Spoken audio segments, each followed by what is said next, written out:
Welcome to Music for Soul, Christian music and more.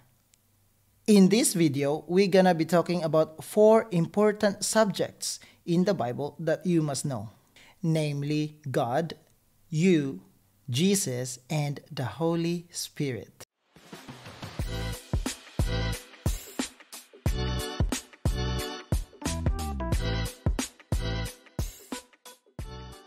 Let's go straight to our subject. The first one is God.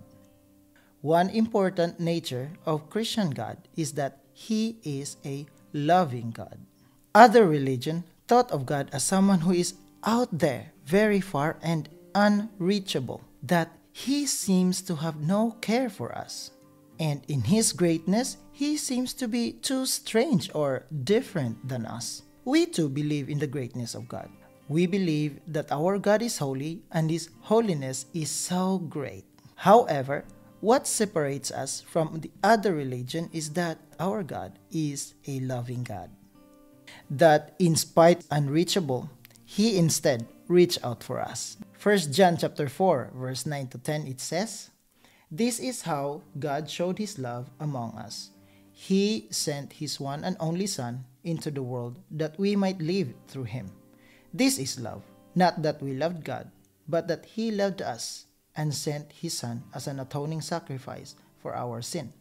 He cares so much for us. He is willing to humble down. And why God has to humble down is the reason why we have to move on to our next subject, which is you. Yes, you are the reason why God has to humble down. We are a creation of God. We supposedly have the unlimited access with Him. Our God is supposedly not too different for us. We are supposed to have an enjoyable bonding with our Creator. However, the total opposite or the enemy of God's holiness is sin. And yes, we sin against God. I mean, all of us. Romans 3:23, it says, "For all have sinned and fall short of the glory of God. As a result, we were separated from Him." God remained where He is, and we fall short to the pit of sinfulness. And no matter what we do, we cannot go back to God. In the book of Acts chapter 4 verse 12, it says, "And there is salvation in no one else, for there is no other name under heaven that has been given among men by which we must be saved." In other words, we are helpless. For that reason, because our God is a loving God, He can't help Himself but to rescue us. In order for Him to do that, He reached us out by humbling Himself down, which led us to our third subject, which is Jesus Christ. John chapter 14 verse 6, Jesus declared, "I am the way, the truth, and the life. No one comes to the Father except through me." Jesus is our God who humbles Himself by taking the form of a human. Jesus demonstrates to us what it looks like to be in a good relationship with our God the Father, being dependent to the power of the Holy Spirit and obedient to the will of God. Jesus heals the sick, feed the hungry, defend the weak and the poor, and give hope to the hopeless. However, His primary mission here on earth was to defeat the power of sin, which is death, so that at last we could go back to our Creator. By that, Jesus has to die on the cross. And after 3 days, He indeed defeated the power of death. He resurrected. Jesus is alive and He went back to heaven to prepare the place for us. Before He went to heaven, He promised us that He will come back and He will take us there.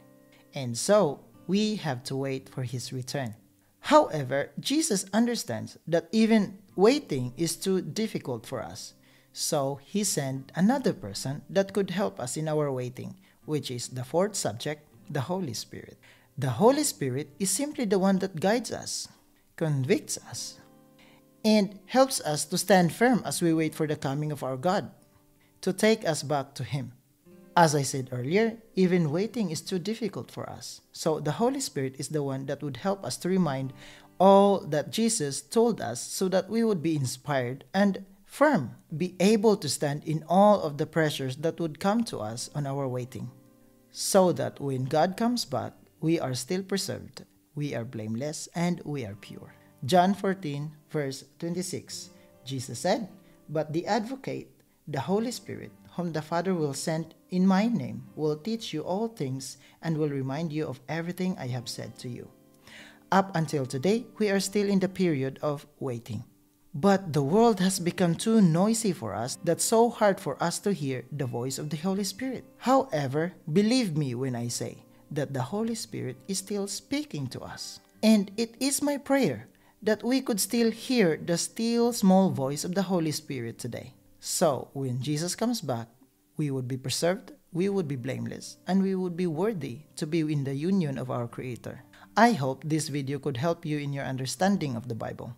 And don't forget to hit that subscribe button so that you would be updated on every video like this whenever I upload.